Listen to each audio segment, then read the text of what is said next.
में खोलती भैया बोली जी मोरी मोहन करड़ी करड़ी बोलती भैया बोली जी मोरी मोहन करड़ी करड़ी बोलती जी मोजत में जी मोजत में जी मासूनी लाट की जी तुम्हारा सामतड़ी जिमावे तो जात को तुम्हारा सामतड़ी जिमावे तो जात को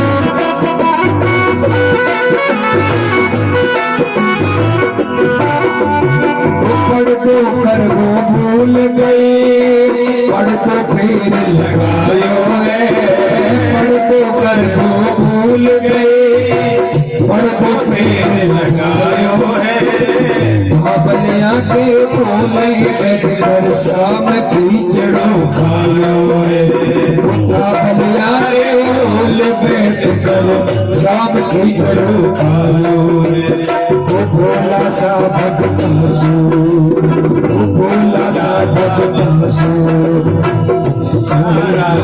आट की जी तुम्हारा सामधनी जिमावे बेटू जात की जी तुम्हारा सामधनी जिमावे बेटू जात को ताड़ी भर कर जाहिर कीचड़ो ऊपर की बाट की तुम्हारा श्याम डरे बाबा बेटी जाट की तुम्हारा श्याम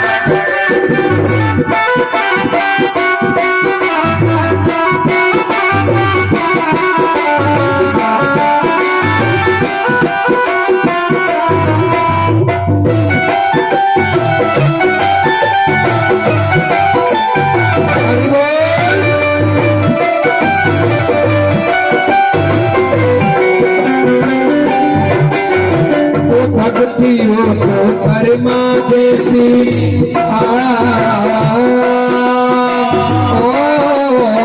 श्यामा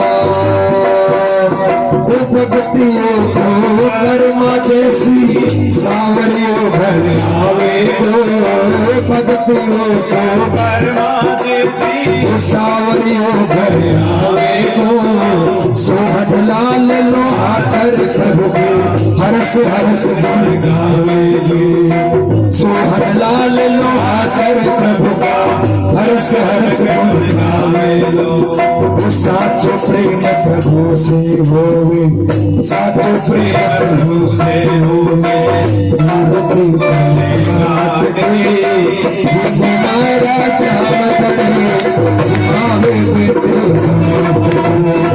जिमारा सामतड़े जिमावे बेटे जिमावे करवा जिमावे बेटे जाट के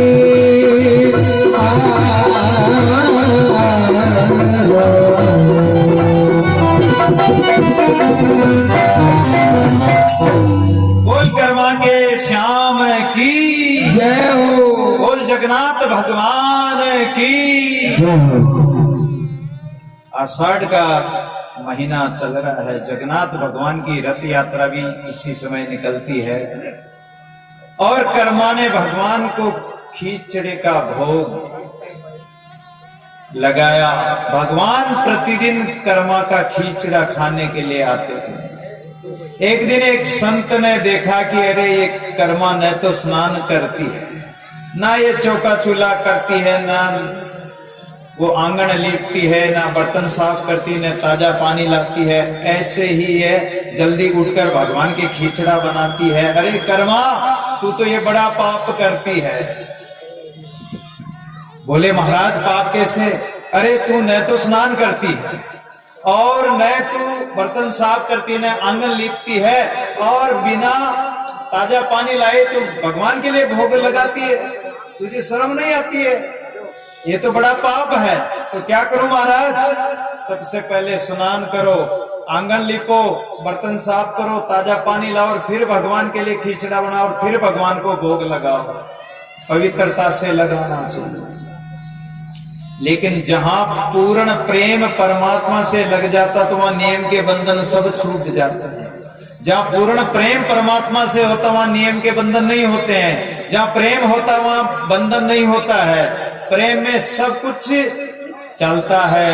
और कर्माबाई प्रतिदिन की तरह भोग लगाती। साधु के कहने से आज स्नान किया, देरी हो गई, फिर चौका चूल्हा किया, लिखना पोतना किया, आंगन को लीपा, फिर बर्तन साफ किए, और फिर खिचड़ा बनाया, भगवान के भोग लगाया। इधर जुई भगवान के भोग लगाने लगी तो इधर पंडों ने पट खोल दिए।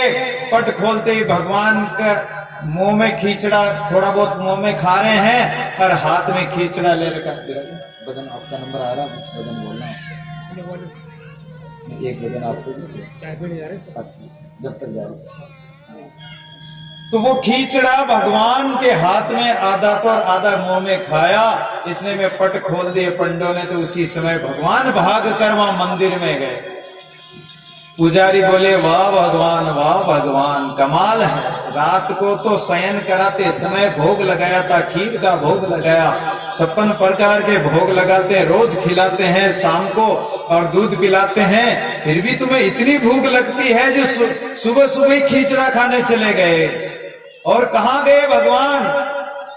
तो भगवान कहते हैं कि अरे मेरी एक भोली भाली भक्ता है, और वो भगत कर्माबाई मेरे रोज प्रातः काल मुझे खिचड़ा खिलाती है। लेकिन एक संत ने उसको बहका दिया, और वो नहाने धोने के चक्कर में देरी हो गई, इसलिए मुझे भोग लगाया। और मैं खाते खाते तुमने पट खोल दी तो मुझे भागकर आना पड़ा। देखो, नाम का प्रताप, भजन का प्रताप, कर्मा का खिचड़ा भगवान खाते हैं। धाबड़िया के ओट ओले बेट श्याम खिचड़ो खायो। बार बार मंदिर में जाती, बार बार पट खोलती, बार और करड़ी करड़ी वचन बोलती कि कैया कोने जीमो श्याम। हरे प्रभु क्यों नहीं जीम रहे हो? भावना। अरे भगवान जब नहीं जीमते तो आपको शर्म आती है तो लोग गागरा की ओट कर देते। धाबड़िया किसे कहते? गागरा। लहंगा कह दो, गागरा कह दो, नहीं समझो तो उस गागरा, पहले माताएं बहने 80 कड़ी का गागरा पहनती थी, मोटा गागरा। उसको लंबा चौड़ा कर लो, आराम से बिछा लो, बर्तन पूछ लो। तो वो धाबड़िया का पर्दा करके लो, भगवान आपको शर्म आती है तो ये पर्दा कर देती है, और उसके ओले बैठ कर ही श्याम खिचड़ा खा रहा। ये प्रेम की बात है, प्रेम भावना की बात है, नाम का प्रताप है। तो वो खिचड़ा का भोग जो जगन्नाथपुरी में आज भी लगता है भगवान के, वो कबीर जी महाराज की जो बात चल रही थी कि वो ऊपर वाले मटके में खिचड़ा सीज गया, सिद्ध हो गया, पक गया। तो एक पुजारी उस खिचड़े को पंडा उतारने लगा। अब खिचड़े के कारण रोज रोज बर्तन में खिचड़ा बनता, तो वो बर्तन, वो मटका चिकना हो गया, और उस मटके को वो पंडा उतारने लगा ऊपर वाले। तो उसके हाथों से वो मटका फिसल गया और उसके ऊपर गिरने वाला था। कबीर जी कहां तो काशी में और कहां जगन्नाथपुरी में, हजारों कोस दूर। कबीर जी ने दूसरा रूप बनाकर और उस मटके को अपने हाथ से पकड़कर उस मटके को दूसरी तरफ उतार दिया और उस पंडे को बचा लिया। तो इधर राजा कहता, महाराज ये खिचड़ा तुम कहां से ले आए हो? गरम गरम भाप निकल रही है हाथ में, खिचड़े में। अरे बोले कि इस प्रकार एक पंडे को बचाया है। राजा रानी हाथ जोड़ लेगी, वाह महाराज आपकी लीला को कौन जान सकता है। संतों की लीला बड़ी अद्भुत लीला होती है। अरे एक रूप से तो तुम यहाँ हाथ में बोतल ले रखी है शराब की, एक हाथ कंधे पर रखा हुआ वेश्या के, और दूसरा शरीर बना के वहां जगन्नाथपुरी में तुमने कैसे बचा लिया महाराज? बोले जाकर देख लो, पता कर लो। पहले के राजा महाराजा बड़े बुद्धिमान थे। उसी समय घोड़े घोड़ावान को भेजा कि जाओ पता करके आओ, देखा क्या बात है। वहां जाकर जगन्नाथपुरी में पता किया तो वो बात सत्य निकली कि उस पंडे को कबीर जी महाराज ने बचाया। ऐसे ऐसे सुरती रूप शरीर का पीव के पर से होय, दादू तन मन एक रस सुमिरन कहिए सोई। संत महापुरुषों का तन मन का शरीर सुरती रूप शरीर से अनेक शरीर बना लेते। जैसे भगवान ने गोपियों के साथ अनेक शरीर बना लिए थे, ऐसे संतों में भी शक्ति आ जाती है। ये नाम का प्रताप है, भजन का प्रताप है। दादू जी महाराज आमेर में विराजमान थे। उस समय जनता बहुत आती थी। दादू जी महाराज ने भी दूसरा रूप बना लिया, एक राईमल का रूप बना लिया और रुई पीनने का काम करने लगे। दादू जी महाराज तो भजन करते थे, एक शरीर से राईमल का रूप बना लिया और रुई पीनने का काम करने लगे। तो लोग आते देखते, अरे दादू तो बिगड़ गया, अरे ये तो पिनारा है। आज भी कई लोग दादू जी को पिनारा बताते हैं, जबकि दादू जी महाराज तो लोधीराम नागर के पोषे पुत्र और सनक जी के अवतार थे, लेकिन उनको कई लोग पिनारा कहते हैं क्योंकि उन्होंने ऐसी लीला की, रुई पीनने का काम किया जनता को दूर हटाने के लिए। आकाशवाणी हुई कि संतों, अरे जीवों का कल्याण करने के लिए तुम्हें भेजा है। जनता आए तो जनता को उपदेश दो, जनता को भजन मार्ग में लगाओ, भक्ति मार्ग में लगाओ। इस प्रकार की लीला मत करो। पीपाजी महाराज की कल कथा कह के आए थे कि पीपाजी महाराज वहां से टोडा में आ गए। घूमते घूमते उस शेर को भी शिष्य बना लिया। चिंदड़ छोली के जो वस्त्र आदि नहीं थे और उनके घर में खूब नाच की गाड़ी भर के नाच पहुंचा दिया। फिर पीपाजी महाराज टोडा रायसिंह आ गए। टोडा जो टोंक में टोडा है, उस टोडा रायसिंह में पीपाजी महाराज आ गए। अब पीपाजी महाराज ने क्या किया कि एक बार जागरण हो रहा था एकादशी का। कल हमारे एकादशी थी ना 11, तो 11 का टोडा में जागरण हो रहा था। राज दरबार में भगवान के मंदिर के बाहर जागरण चल रहा था और जागरण में पीपाजी महाराज बैठे थे। उस जागरण में बैठे बैठे ही एकदम पीपाजी महाराज ऐसे खड़े हुए और हाथ मसलने लगे, तो हाथ काले हो गए। जब हाथ काले हो गए तो लोगों ने कहा कि महाराज यहां न तो कोई कोयला है न काजल है, आपके हाथ काले कैसे हो गए। देखो नाम का प्रताप, भजन तपस्या का कैसा अद्भुत प्रभाव होता है। संत महापुरुष कैसी कैसी लीला करते हैं। और खड़े होकर हाथ मसले, हाथ काले हो गए तो बोले कि ये काले हाथ इसलिए हुए कि द्वारिका में जागरण चल रहा है और महाराज की लीला का मंचन हो रहा है। भाई देखो आवाज मत करो, शांति से चुपचाप प्रसाद दे दो सबको, और सब बैठे बैठे खाले में कोई छिलका एक तरफ ले जाके फिर डाल देना, हल्ला नहीं करो। तो वो पीपाजी महाराज एक शरीर से तो टोडा में विराजमान है और एक शरीर से वहां द्वारिका में जो रास लीला चल रही है, उस रास लीला में मसाल जलाने वाला मसाल हाथ में पकड़ रखी थी। मसाल जानते हो, मसाल, चिराग। उस चिराग को जो जय बोली, बोले द्वारिकाधीश की, ऐसे हाथ ऊपर किया तो चिराग से ऊपर का जो सामयाना तंबू तना हुआ था वो तंबू ने आग पकड़ ली और द्वारिका में वो तंबू में आग पकड़ ली। और एक शरीर से पीपाजी महाराज टोडा में बैठे, दूसरे शरीर से पीपाजी महाराज वहां द्वारिका में खड़े होकर उस आग को बुझा दिया, ऐसे मसल कर। कितने हजारों कोस दूर पीपाजी महाराज ने वो आग बुझा दी और जिसके कारण उनके हाथ काले हो गए। राजा ने कहा महाराज ऐसा कैसे हो सकता है, जाओ पता कर लो। जाकर पता किया तो वो बात बिल्कुल सत्य निकली, जैसे कबीर जी की बात सत्य निकली। तो ये संत महापुरुषों में ऐसी अद्भुत गति होती है कि संत महापुरुष भजन करते करते, सुमिरन करते करते उनमें ऐसी शक्तियां आ जाती।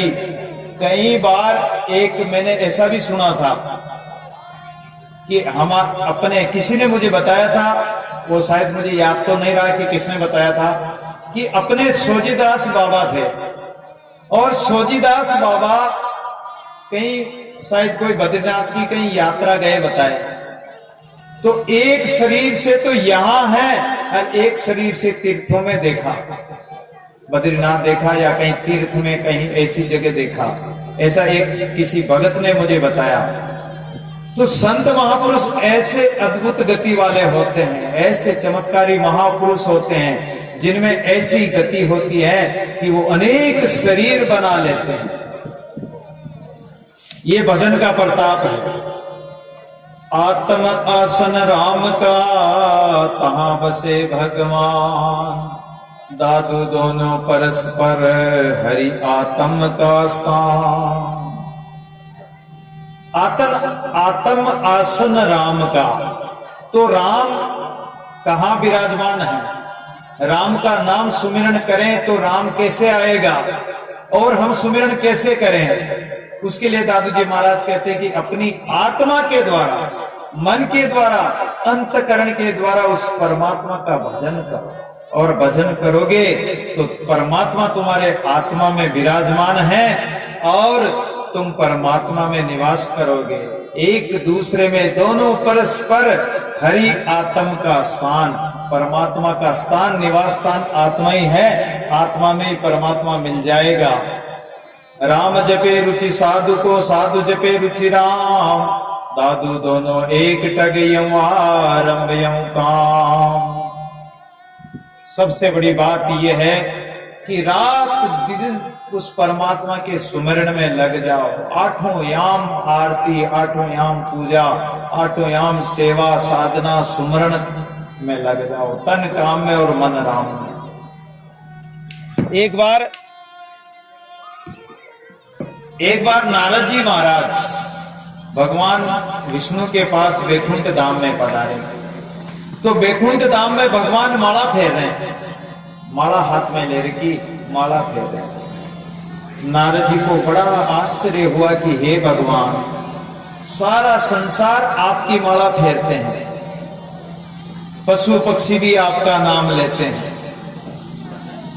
वृक्षादि भी हाथ जोड़कर आपसे प्रार्थना करते हैं महाराज, देवी देवता आपका भजन करते हैं और मनुष्य भी आपका भजन करते हैं। प्रत्येक प्राणी मात्र 84 लाख योनियों के जीव जंतु आपका भजन करते हैं महाराज, फिर आप किसका भजन करते हो महाराज? आप किसकी माला फेर रहे हो? नारद जी के कहने से भगवान कहने लगे कि अरे नारद, जैसे मेरे भगत मेरा भजन करते हैं वैसे मैं भी मेरे भक्तों का भजन करता हूं। तो बोले महाराज, आप कौन से भगत का भजन कर रहे हो और कौन से भगत की माला फेर रहे हो महाराज? बोले इस माला में मेरे भक्तों के मणिये हैं। तो महाराज मेरा भी तो मणिया होगा। बोले तेरे जैसे भगत का मणिया नहीं है। नारद जी जो त्रिलोकी में घूमते हैं, नारायण का नाम पुकारते रहते हैं वीणा लेकर, उन नारद जी का मणिया नहीं है। तो बड़ा आश्चर्य हुआ नारद जी को। बोले कि मेरा मणिया नहीं तो ऐसा कौन सा भगत है महाराज जिनका आप मणिया फेर रहे हो, जिनकी नाम की आप माला फेर रहे हो महाराज? तब बोले कि मृत्यु लोक में एक मोहमर्द नाम का राजा है और उसकी रानी, उसकी दासी, उसकी पुत्रवधू, उसके नाम की माला फेरा। बोले महाराज, एक तो मृत्यु लोक, दूसरा राजा, रानी, दासी और पुत्रवधू की आप माला फेर रहे हो महाराज? ऐसा कैसे हो सकता है? कि महाराज, नारद जी महाराज, वो मोह जीत है। जिन्होंने मोह को जीत लिया, माया मोह से जो ऊपर उठ गए, अरे विषय वासना को जिसने त्याग दिया, ऐसे भक्तों की मैं माला फेरता हूं और वो राजा ऐसा भगत है। तो महाराज मैं परीक्षा लेकर आऊं? बोले कि जाकर परीक्षा लेके आओ। अब नारद जी मृत्यु लोक में आते हैं और पनगढ़ पे आते हैं तो दासी पानी भरने जाती है और योग शक्ति से नारद जी ने राजा के राजकुमार को मरवा दिया शेर के द्वारा। अब देखते हैं, देखे राजा रोता है या नहीं रोता, रानी रोती है या नहीं रोती है, पुत्र वधू रोती है या नहीं रोती है। अगर मोह जीत होंगे तो रोएंगे नहीं, आंसू नहीं आएगा, उनको दुख नहीं होगा, वो एक रस रहते हैं। और नारद जी पहुंच गए, दासी को कहा कि अरे तुम्हारे एक राजकुमार था, उसको भी शेर ने मार दिया। दासी कहने लगी कि वाह महाराज, अरे कौन किसका बाप है, कौन किसका पुत्र है। संसार में पुत्र तो स्वार्थ के लिए आते हैं, कोई सुख देने के लिए आता है, कोई दुख देने के लिए आता है। इसलिए महाराज किसके लिए रोया जाए, ये तो सब अपना अपना स्वार्थ पूरा करने के लिए आते हैं महाराज। बोला कि दासी भी मुँह जीत है। अब राजा के दरबार में गए तो राजा ने कहा कि आओ महाराज सिंहासन पर विराजो। अरे बोले राजन, तुम्हारे तो एक लड़का था राजकुमार और उसको शेर ने मार दिया, तो तुम्हें तो शोक हो रहा है, राजमहल में तो शोक छाया हुआ है, हम तो चलते हैं। अरे बोले महाराज किस लिए चलते हो, किस बात का शोक। अरे एक महात्मा एक राजा के दरबार में जाते थे और उस राजा का लड़का एक बार महाराज के साथ हो गया। बोले मैं तो महाराज के साथ जाऊंगा, प्रेम ज्यादा होगा। बोले मैं तो महाराज ही बनूंगा और महाराज के साथ ही जाऊंगा।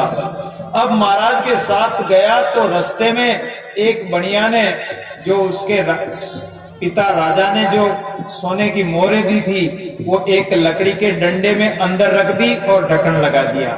वो बनिया के वहां रखा तो बनिया ने मोहरें तो निकाल ली और वो डंडे में कंकर डाल के वापस ढक्कन लगा के दे दिया। अब वो काशी चल दिए।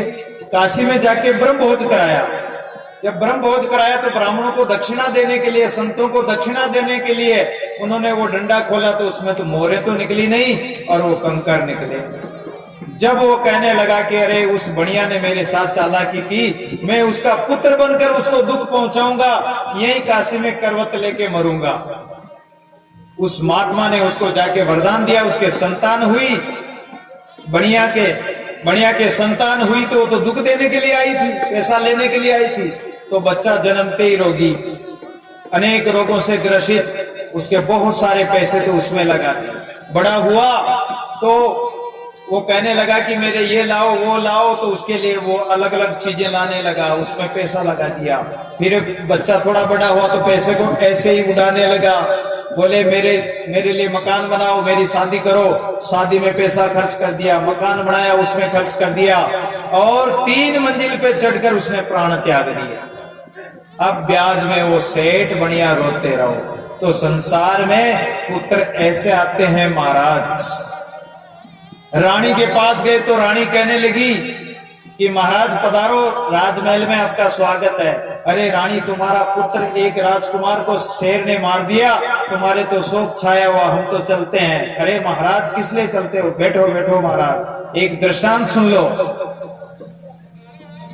2 महात्मा तीर्थ यात्रा कर रहे थे और तीर्थ यात्रा करते करते दोनों महात्मा मर गए। मरने के बाद में कर्म की बड़ी कुटिल गति, उनकी वासना रह गई और वो कुत्ते बन गए। जब कुत्ते बन गए तो भी उनके मन में ये भावना रही कि हमें तीर्थ यात्रा करना। अब तीर्थ यात्रा करने जाए तो जहां जहां गांव में जाए, भूख लगे तो गांव में जाए तो उसके जाति भाई अच्छा स्वागत करते हैं, क्योंकि कुत्ता अगर गांव में आ जाए, दूसरा कुत्ता, तो वो दूसरे जो उस इलाके में रहने वाले कुत्ता उसका बहुत अच्छा स्वागत करते। अब बेचारे भूख के मारे ज्यादातर जंगल ही जंगल चलते हैं, परेशान हो गए, लेकिन भूख लगे क्या करें। अब एक गांव के बाहर एक बड़ का पेड़ आया, उस जगह उन्होंने ऐसा बना लिया कि ये ठिड्डा है हमारा, और जो भोजन करके पहले आ जाएगा वो यहाँ रुक जाएगा, फिर साथ होके चलेंगे।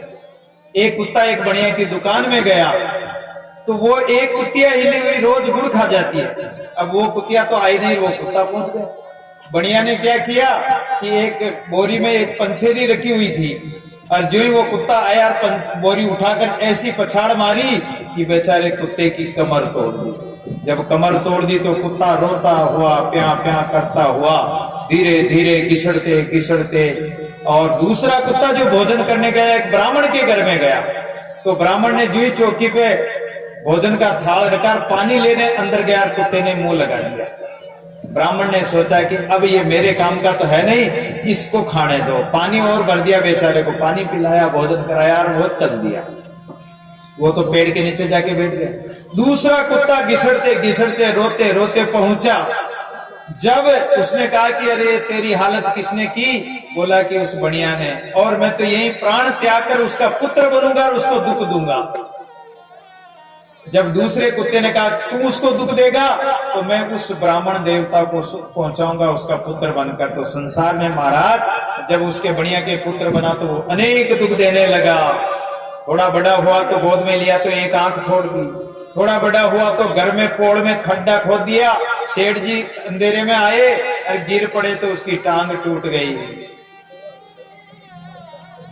और इसी प्रकार जिस ब्राह्मण के घर में जन्म लिया उस बालक ने, तो वहां खुशियां ही खुशियां, सुखी सुख। तो महाराज संसार में ऐसे पुत्र आते हैं, किस बात का शोक किया जाए। अब नारद जी महाराज पुत्र वधु के पास गए तो पुत्र वधु ने भी एक दृष्टांत सुना दिया कि महाराज किस बात की चिंता की जाए। अरे संसार में आप देखते हो जैसे दो पहाड़ हो, बरसात के दिनों में एक पहाड़ से एक पेड़ गिर जाता है, दूसरे पहाड़ से दूसरा पेड़ गिर जाता है। नदी में दोनों इकट्ठे हो जाते, पानी का बहाव आता तो, और बहाव ऐसा आता है कि अलग अलग हो जाते हैं। उसी प्रकार ये पति पत्नी का मिलन और ये शादी ब्याह का संबंध, ये तो उस वृक्षों के समान है महाराज। जब कोई काल का बहाव आएगा तो सब अलग अलग कर देगा महाराज। इसलिए किस बात की चिंता की जाए। और महाराज एक कुमार था, वो कुमार अपने बच्चे को कंधे पे बिठाकर बर्तन गढ़ रहा था अंदर हाथ रखा और थापी से थप थप थाप रहा था। एक महात्मा सामने आ गए। उस बच्चे ने इशारा किया कि इस कुमार को मेरे बारे में मत बताना। छोटा बच्चा और महात्मा को इशारा कर रहा था। सूर्य उदय हो रहा था, अंगुली ऐसे हिली तो कुमार को अंगुली हिलते हुए दिखी। सामने देखा तो महात्मा बोले, महात्मा जी इस छोटे से बच्चे ने क्या इशारा किया। बोले महाराज अरे कुमार ये तेरा बेटा नहीं है, ये तेरा काल है, ये तेरा खोपड़ा फोड़ने के लिए आया, तेरा माथा फोड़ने के लिए आया, सिर फोड़ने के लिए आया। महाराज क्या करूं, इसको जंगल में छोड़ दो। और उसको जंगल में छोड़ दिया। वो कहने लगा कि अरे उस महात्मा की वजह से बच गया, उस संत की वजह से तू बच गया, नहीं तो मैं तेरा सिर फोड़ता। और सभी बेटे अपने बाप का सिर फोड़ते ही हैं, पता। जब वो कपाल दाग करते हैं उस समय बेटा ही तो ठोसा लगाता है खोपड़ी में, लगाता कि नहीं लगाता। तो संसार में ऐसे पुत्र परिवार आते हैं महाराज, आप चिंता मत करो और आप तो भजन करो। महाराज क्यों संसार में भटक रहे हो। नारद जी ने कहा कि वाह धन्य हो कि ऐसे महापुरुष जो भगवान के भजन करते हुए मोह को जीत लिया, भगवान भी उनकी माला फेरते हैं। आइए लाल सोट से पधारे हुए हमारे गुरुजी कैलाश जी जहांगीर साहब बहुत ही अच्छे सुंदर शास्त्रीय भजन गाते हैं, आपको सुंदर सुंदर भजन सुनाएंगे। आइए।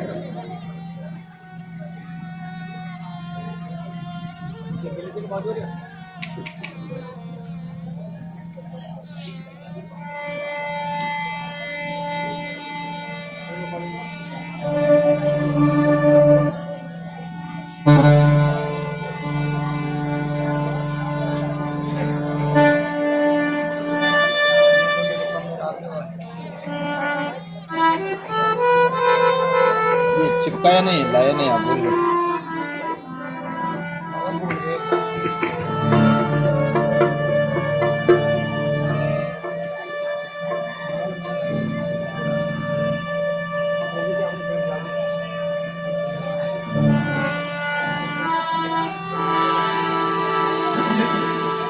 हाँ साधु राम, सत्य राम।